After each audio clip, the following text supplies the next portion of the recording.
vejo meu primeiro amor verdadeiro, um sorriso tão gostoso e alegria de viver. Bebinho, meu docinho, príncipe ou princesa, como é bom te ver crescer. A roda de mães conta tudo pra você. Hoje vamos continuar com o tema da semana passada. Meu filho está seguro na escola? Vem comigo nesse papo tão necessário e tão importante. Então vamos dar uma olhadinha no vídeo que a nossa produção selecionou. Vamos ver, meninas? O que a gente pode fazer para evitar e como a gente acalma as pessoas com essa sensação de medo e... Eu acho, vou começar aqui e passo para vocês. Tá. O medo, ele é muito importante. O medo nos faz sobreviver. Então, acontece que a gente tem que entender o que é o medo. Que saiu do controle, e nesse momento o medo saiu do controle, sim, e é natural que tenha saído do controle, porque você não espera que isso aconteça. Nós estamos falando aqui de escolas. Escolas são lugares que são para serem seguros, não é? Então, ninguém imagina que isso vai acontecer dentro de uma escola. Nós não estamos preparados. Quando a gente lembra da própria pandemia, eu acho que é um parênteses importante aqui, a gente aprendeu pouco. Porque quando a pandemia chegou, a gente tinha a questão do vírus e todo mundo era levado para o hospital. Quer dizer, o que acontece? O nosso pessoal de saúde ficou sobrecarregado, porque até você descobrir como enfrentar o problema. Exato. Aqui é a mesma coisa. Existe o problema? Sim, existe. Ele precisa ser enfrentado? Sim, precisa. Porque você achar que a polícia vai resolver isso... você tem que ser muito poliana. E a gente tem que entender o seguinte, a polícia judiciária, que é a nossa polícia civil, ela só entra depois que o crime foi consumado. Então precisa ter um crime para que a nossa polícia entre. A polícia militar, ela vai trabalhar de forma preventiva. Mas quando a gente fala no Brasil, que é um país de dimensão continental, e nós temos os mais diversos crimes, a polícia ela tem que, né, se dividir um pouco para cá, outro pouco para lá, porque é muito variado. E a gente precisa, é o que a gente estava conversando aqui no começo, Vilela. Hoje a gente está falando do efeito. O efeito é esse, é devastador, as pessoas estão com medo, estão visível, com pânico, é palpável. É normal, eu acho que a gente tem que respeitar o medo das pessoas, nós temos que ajudar, mas a gente tem que entender qual é a causa. Como isso acontece? Por que isso acontece? Não é? Então, e o problema, infelizmente... está dentro da casa das pessoas. Esse é o maior problema, porque quando você vai parar para pensar como isso está acontecendo, quem está fazendo isso, está dentro da casa da pessoa. E a polícia não entra dentro da sua casa, a não ser que você chame ela, a não ser que ela tenha um mandado, senão ela não vai entrar. E se a gente não parar para entender o que estamos fazendo com os nossos filhos, porque quando você entrega para o seu filho isso aqui e acha, toma... Que ele vai ter responsabilidade. Exatamente, mas ele está tão quietinho, ele fica no quarto, fica horas, fazendo o quê? Não, eu não sei, ele está lá. Existe, inclusive, a gente vai falar mais sobre isso, um gap geracional aqui. Total. Muito grande. Eu conversei com vários pais, porque nós fomos muito impactados logo no começo, até antes desses ataques, para entender onde é que esses ataques onde eles eram combinados, né? Porque a gente tem que entender onde é que vem a fonte disso. Porque isso acontece em algum lugar e depois ele estava subindo para as redes sociais. E a gente descobre naquele primeiro momento que, infelizmente, eles estavam usando uma plataforma de comunicação chamada Discord. Dentro de servers, né, de servidores, para explicar para os pais que eles... eram servidores privados, eles combinavam tudo isso entre muitas outras coisas horríveis e depois eles subiam para as outras redes, como Twitter, TikTok e por aí vai. O que acontece? Você chega e conversa com o pai, você sabe o que é o Discord? Ele não tem a menor ideia. É uma coisa que meu filho usa, é um negócio de criança, não é? Eu falo, sim, e daí que é uma coisa de criança? É e não é? Porque o Discord é uma plataforma de comunicação. A princípio as plataformas não são criadas para o mal. Não. Mas as pessoas podem usar. Exatamente. Qual é o maior problema? Quando você cria, e é uma plataforma hoje bilionária, né? Ela vale alguns bilhões de dólares, né? Ela foi criada em 2015. e ela foi criada ali no Vale do Silício, aquela coisa, por que ela chama discórdia? É uma coisa disruptiva, então é discórdia mesmo. Entendi. Mas ela foi criada para unir pessoas, né? Então, por exemplo, e principalmente focada no público que jogava game. Esse era o foco principal. Vamos nos reunir, a gente joga jogo de computador, a gente precisa, sei lá, pensar em estratégias, o que a gente vai fazer, e era muito legal, porque é uma plataforma de comunicação. Entendi. Só que o que acontece? Com o advento da pandemia, as empresas foram para lá, as salas de aula foram para lá, os professores deram aula no Discord. Ela é utilizada para muitas coisas boas. De verdade, ela é importante, mas infelizmente o crime foi para lá também. E esses servidores que são fechados, que você precisa ter o link ou receber um convite, você não imagina o que acontece lá dentro. Com menores de idade. É uma coisa absurda. Quando a gente olha aquilo ali, eu não tinha essa ideia, tá? Aí quando a gente começou a receber essa quantidade de denúncias, né? E eu faço um trabalho muito grande com a polícia, então eu criei inclusive um drive para compartilhar todas essas informações, porque são informações de crime. Com o pessoal da polícia. Olha o que está acontecendo, isso aqui é muito sério. Então, eles se organizavam lá e subiam para... Tanto que quando essas coisas começaram a pipocar, as próprias pessoas diziam, vocês precisam olhar o Discord, o Discord, o Discord. Tá vendo? Aí fomos lá. E eu já não sabia dessa informação. Então, fomos entrar em contato com o pessoal da Discord. Não tem um escritório de representação legal aqui no Brasil, que é um absurdo completo. Os outros escritórios até têm. A Meta, o Google, todos eles têm. Esse não tem. Aí você escreve e fala, olha, precisamos entender o que está acontecendo. E vem uma resposta super padrão, né, no gerúndio, estamos fazendo, vendo, verificando. Por favor, não envie material de crime. Como é que você não vai enviar o material de crime para mostrar o que está acontecendo dentro daquela sala? E pior, é tão complicado você fazer uma denúncia dentro do Discord, porque você tem que saber qual é o servidor. Imagina um pai denunciar isso. O pai, ele está completamente refém, ele não entende. E aí ele fala, meu filho está lá, tranquilo, sossegado, tá brincando com os amiguinhos. Os pais não têm ideia do que os filhos estão fazendo. Não tem ideia. Isso é um bumerangue que vai voltar na cara dos pais. Então, assim, não é que eu vou controlar. Sabe aquela coisa de você... Segurança é algo que eu acho que é inegociável. A gente não negocia. Segurança é segurança. Você entrega isso... A internet, ela é fabulosa, a gente vai encontrar coisas incríveis, melhora a sua capacidade profissional, de estudos, de pesquisa, você faz coisas, ela diminui seu tempo em muitas coisas, mas ali dentro tem um pântano que se o seu filho não tiver um mínimo de supervisão, porque a criança e o adolescente, ele é curioso, ele quer naquilo que não pode. Nós já fomos adolescentes. Total. Para pensar em você. A gente queria naquilo que não podia. Não, mas meu pai falou que não pode.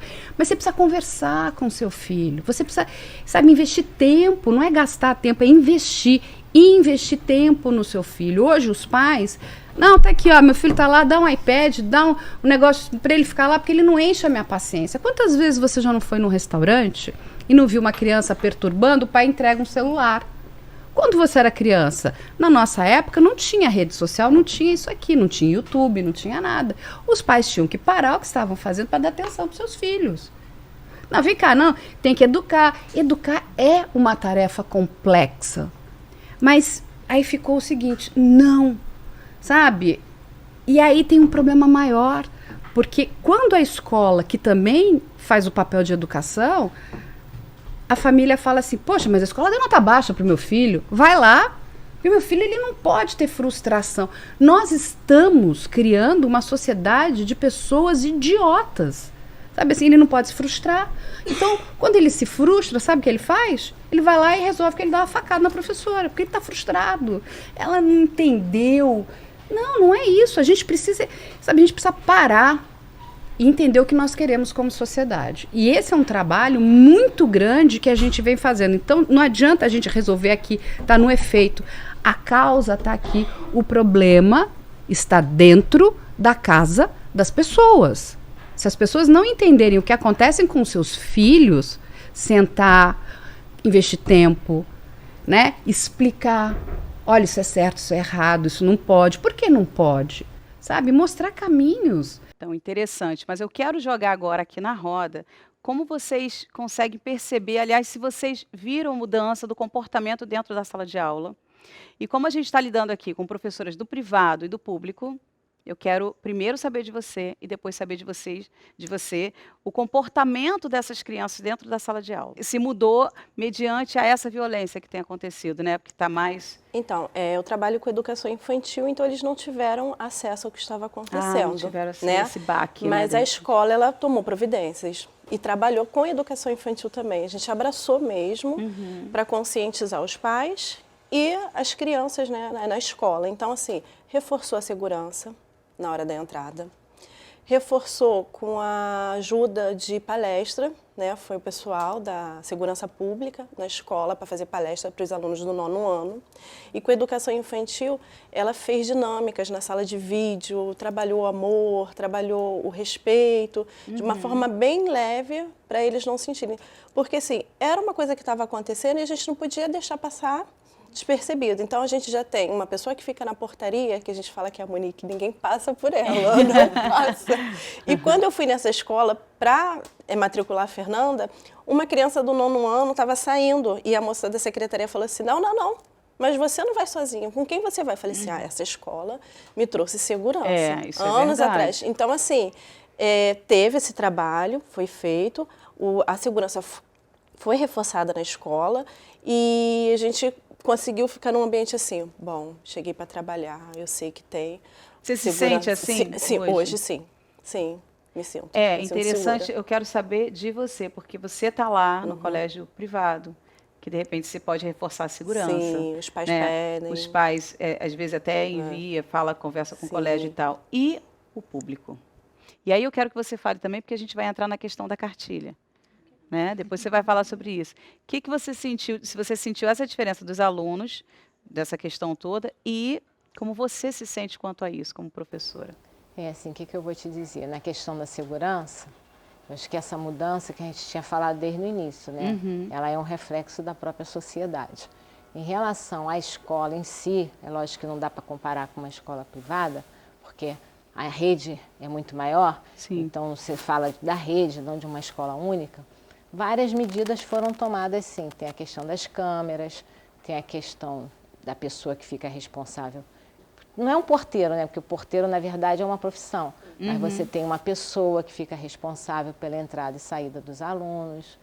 Você tem um inspetor. Você tem algumas mudanças. Você ainda não tem o ideal, porque as escolas municipais são muitas, né? Verdade. E quando você fala, você não tem ainda um inspetor para cada andar.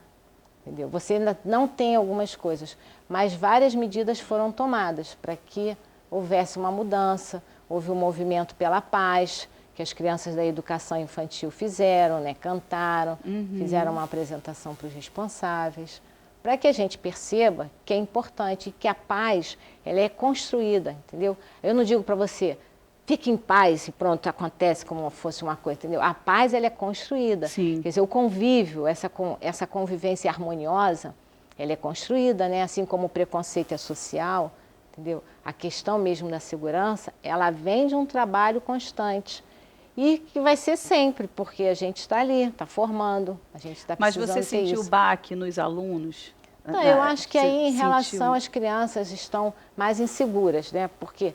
Por exemplo, a minha escola, aí vou falar de uma realidade muito próxima. Elas falam mais sobre isso? Não, não é isso. Elas têm, na minha escola, você tem todo tipo de clientela, porque a escola pública, ela acaba abarcando todo tipo de clientela. Sim. Então, você tem muito mais os confrontos, entendeu? E essas crianças trazem, sim, aquela violência que elas vivenciam na sua comunidade. E isso vem para dentro da escola. Então, isso tem que ser trabalhado. Está mais difícil, sim, a linguagem é mais difícil, sim. O desrespeito, como você falou no início, pelos professores, em relação até aos próprios familiares, também é uma coisa para ser conquistada, entendeu? Revisitada seria o termo certo. Acho que a gente está precisando fazer isso. Mas essas crianças estão muito inseguras, né? Elas vêm de locais muito inseguros.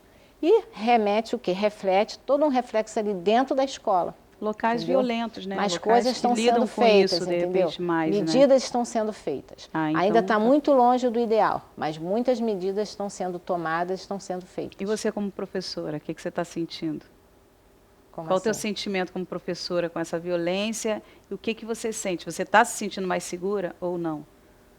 Com isso tudo que está acontecendo. Mais ou menos. Mais É ou complexo, menos. né? Vamos combinar que é complexo. É, mais ou menos. Sabe por quê? Eu gostaria até de falar nessa hora, eu sei que você quer que eu fale como professora, mas eu falaria Não, até fala como mãe. Você entendeu? é mãe, como fala mãe. como mãe. Por quê? Lógico. Eu vou contar uma experiência rápida, não sei nem se dá tempo.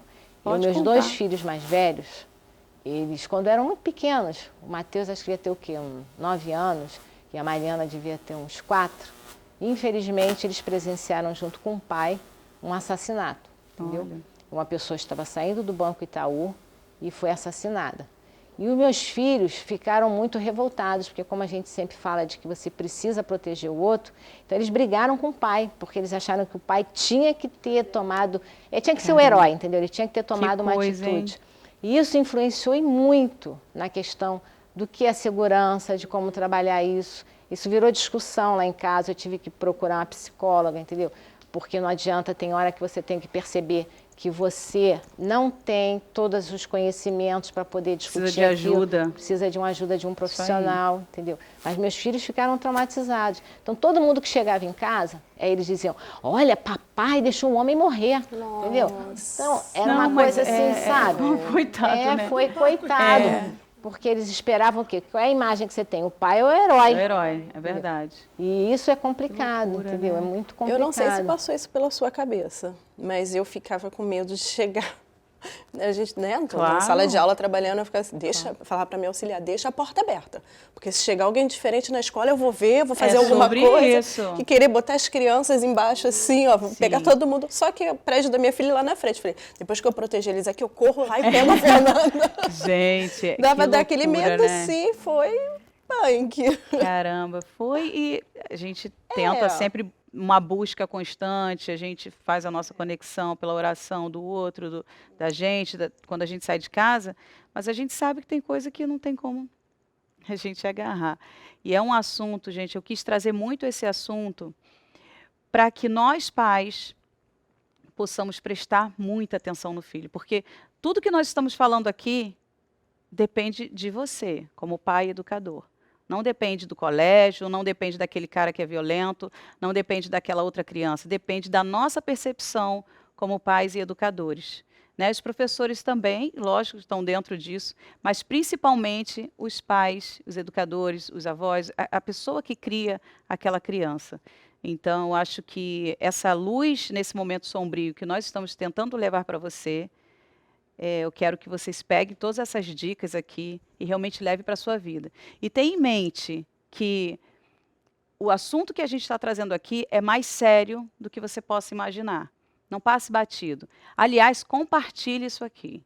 Compartilhe com força, porque todas as pessoas deveriam saber, inclusive pessoas que trabalham em colégio, porque temos aqui várias dicas de colégio que você fez, que a senhora passou. A senhora não, você, né, gente? E ela também trazendo essa lei, que eu acho que é muito importante. Então, compartilhe com força. Vamos falar mais um pouquinho, porque não acabou não, tá? Não acabou não, tem muita coisa ainda aí. E ela vai trazer aqui a cartilha que foi enviada há pouco tempo, né? pouco tempo. Ela até vai pegar uma colinha aqui. Mas é interessante nome porque da foi cartilha, reformulado. Você tinha sim. falado que já existia uma cartilha, né? Já Não, desde do MEC, no desde MEC. 2019. Então, agora a gente O nome tem da uma cartilha é Recomendações para Proteção e Segurança no Ambiente Escolar. E aí, nessa cartilha, é basicamente para falar aquele óbvio, que ninguém dá muita importância. Então, quando a Kelly fala sobre a proteção e as orientações do serviço privado, a nossa Elza fala sobre o público, ela vai dizer justamente isso. O poder público, né, o governo federal, dizendo, olha, cada um na sua esfera tem autonomia. Então, quando eu falo o público, é a Secretaria Estadual de Educação, tem autonomia de ter determinadas condutas. A Secretaria Municipal de cada município vai ter determinadas condutas. Então, por exemplo, aqui na Secretaria Municipal de Educação do Rio de Janeiro, elaborou um aplicativo de segurança, no qual cada diretor, através desse aplicativo, se tiver alguma ocorrência, vai estar vinculado aos instrumentos. Quais são os instrumentos? Polícia, Defesa Civil, Muito bombeiro. bom isso, hein, então, gente? é uma rede de comunicação Interessante vocês saberem disso. imediata, que é a comunicação da escola Agora, isso né? também foi recente. Então, assim, recente. eu não sei dos demais municípios e nem do governo estadual, mas quando existe essa cartilha, é para dizer assim, olha, vocês têm autonomia para definir. Então, se numa escola privada, né, que de alguma forma vai repassar esse custo aos pais, Sim. que eu tenho certeza que os pais hoje estão mais preocupados com a segurança sim, claro. e não vão se eximir de Com certeza. de custear essa diferença, Com certeza. de colocar mais câmera, colocar um segurança, mas isso é uma maneira pós-violência. Uhum. Mas o que a gente está se buscando e conversando que é importante é a prevenção, que isso é todo o Sim. trabalho da nossa conversa que nós estamos tendo. Então, a cartilha vai dizer, olha, a escola não tem que agir sozinha. Por isso que se fala comunidade escolar. Então, se o diretor que está dentro de uma região conflagrada, que é a minha região que eu trabalho, é da Sexta CRE, Pavuna, Costa Barros, Guadalupe, regiões de muitos conflitos diários. Sim. Nós temos assessoria da OMS, nós temos assessoria da Unicef, que ajuda justamente no momento que 7 horas da manhã começa o tiroteio. Como é que faz? Como é que o diretor recepciona ou não as crianças? Como é que ficam esses professores? Então, essas orientações, cada um dentro da sua esfera, tem que se encontrar estratégias. Teve tiroteio, não é sair correndo que nem os loucos. Vamos o quê? Vamos abaixar.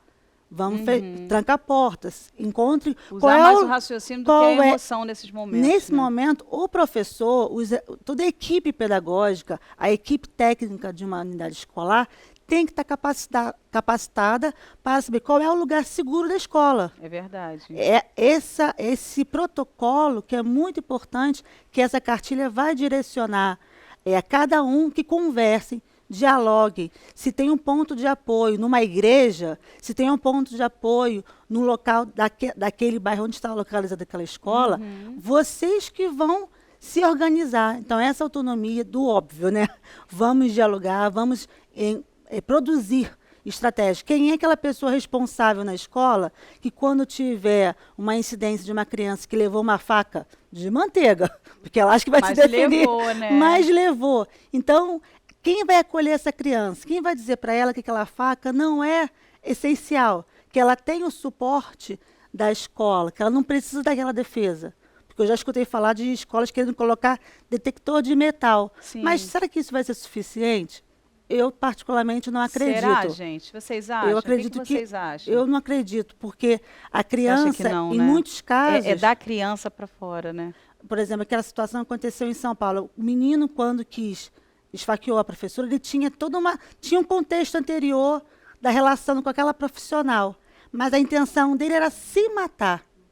Tá vendo? Quando a criança vai cometer uma violência ao ponto muito extremo, é porque a vida dela já não basta.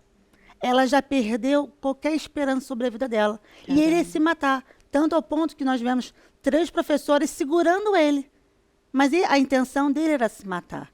Então, por que ele queria se matar? É uma pergunta que a gente precisa fazer. Como é que ele chegou a essa conduta de resolver de uma forma agressiva?